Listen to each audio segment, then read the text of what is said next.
नमस्कार. तर अत्यंत महत्वाच्या विषयावरती आज आपण या ठिकाणी चर्चा करत आहोत. आपल्या सर्वांना माहिती आहे की जुन्नर तालुक्यामध्ये शिवजन्मभूमीला खरं तर नख लावण्याचं काम केंद्र सरकार आणि अदानींच्या माध्यमातून होत आहे. आणि हा जो काही त्यांचा डाव आहे तो हाणून पाडण्यासाठी इथे सर्व जे काही संघर्ष समितीचे जे काही सगळे नेते मंडळी आहेत, काही प्रमुख लोक आहेत, ही सर्व मंडळी तो प्रयत्न करत आहे. खरं तर आज 17 तारखेला जे काही प्रदूषण नियंत्रण मंडळ आहे त्यांच्या कार्यालयावरती 21 तारखेला जी सुनावणी होणार आहे आजनवळे या ठिकाणी, ती सुनावणी रद्द करण्यासाठी आम्ही सर्वजण करता निवेदन देऊन आलो. त्या निवेदनामध्ये आम्ही त्यांना स्पष्ट सांगितलेलं आहे की 17 तारखेची सुनावणी जी आहे ती बेकायदेशीर आहे आणि ती रद्द करण्यात यावी.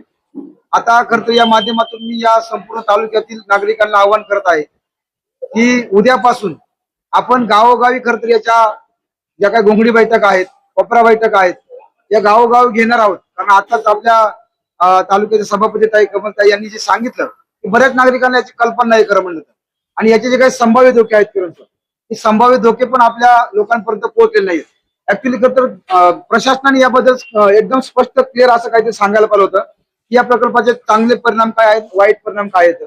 परंतु तसं काय त्यांनी केलेलं नाही, कुठेही विश्वासात घेतलेलं नाहीये. आणि म्हणून या गोष्टीला आमचा 100% विरोध आहे. हे करण्यासाठी आम्ही उद्यापासून गावोगावी खरं तर बैठका घेणार आहोत. माझं या तालुक्यातील सर्व तरुणांना आव्हान आहे की आपण सर्व विचारधारांचे, पक्षांचे, पार्ट्यांचे, बाकीचे सगळे मतभेद सोडून या गावोगावी खरं तर या संघर्ष समिती स्थापन केल्या पाहिजे किरण सर आपण. आणि त्याच्यामध्ये तरुणांनी मोठ्या प्रमाणामध्ये सहभागी व्हायला पाहिजे. कारण या देशाचा इतिहास आहे की ज्या ज्या वेळेस क्रांत्या घडल्या त्या क्रांत्या तरुणांनी केलेल्या आहेत. आणि आज ही जी काही लढाई आहे ही लढाई इतकी सोपी नाहीये. इथे सुद्धा क्रांतीचीच गरज आहे किरण सर. कारण आपल्याला माहिती आहे की संपूर्ण देशभरामध्ये कशा प्रकारे दडपशाही झाल्या आणि या दडपशाहीमधून जे काही स्थानिक नागरिक आहेत त्यांचे काय हाल झाले हे आपण उघड्या डोळ्याने सगळ्या देशभरामध्ये पाहतोय आपण. त्याच्यामुळं आपल्या समोर काय वाढून ठेवलं हे वेगळं सांगण्याची अजिबात गरज नाहीये. त्याच्यामुळे तरुणांना माझं विनंती आहे की उद्यापासून जे जे तरुण गावामध्ये किंवा जे जे काही प्रतिनिधी गावामध्ये येतील त्या ठिकाणी मोठ्या संख्येने उपस्थित राहा. या प्रकल्पाचे जे काही संभाव्य धोके आहेत ते सगळे समजून घ्या आणि त्याच्यानंतर गावामध्ये एक संघर्ष समिती गाव पातळीवरती स्थापन करा आणि ताकदीने या संघर्षामध्ये उतरा.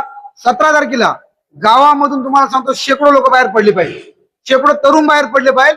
आणि ते जे काही प्रदूषण नियंत्रण मंडळ आहे, जे काही जिल्हाधिकार्यालय आहे, या जिल्हाधिकाऱ्यांना सुद्धा त्या ठिकाणी आपण हजेरी देऊन सोडले पाहिजे की हे जे काही संकट आहे हे संकट केवळ एका समाजावरती नाहीये, हे संकट केवळ एका प्रजातीवरती किंवा एखाद्या निसर्गाच्या भागावरती नाहीये. हे संकट खरं म्हणलं तर मगाशी सोमनाथ उल्लेख केला की या मराठी भाषेला जो अभिजित दर्जा मिळाला तो त्या नाणेघाटातील शिलालेखामुळे मिळाले. अवघ्या 500 मीटरवरती ते खरं तर ब्लास्टिंग करणार आहे तिथं. त्या नाणेघाटातील शिलालेखाचं काय होणार आहे? तिथं शेजारी जीवदान किल्ला आहे, हडसर किल्ला आहे, नाणेघाट आहे, निमगिरी किल्ला आहे. ही जी काही छत्रपती शिवाजी महाराजांचा ऐतिहासिक वारसा आहे, या ऐतिहासिक वारशाचं काय होणार आहे? आणि मग हे सगळं असताना सुद्धा इथलचे जर सुज्ञ नागरिक, इथलचे जर जुन्नर तालुक्यातील वेगळे पदाधिकारी हे जर स्वस्थ बसणार असतील तर निश्चितच एक हा सगळ्यात मोठा करंटीपणा ठरणार आहे. आज या ठिकाणी सुरेशभाऊ वाजगेंचं उपोषण चालू आहे. खरं तर त्यांचं मी अभिनंदन करत, आमच्या सर्व जुन्नर तालुक्यातील तरुणांच्या वतीने सुद्धा त्यांचं मी अभिनंदन करतो. याचं कारण असं आहे की त्यांनी एक पाऊल टाकलं किरण सर.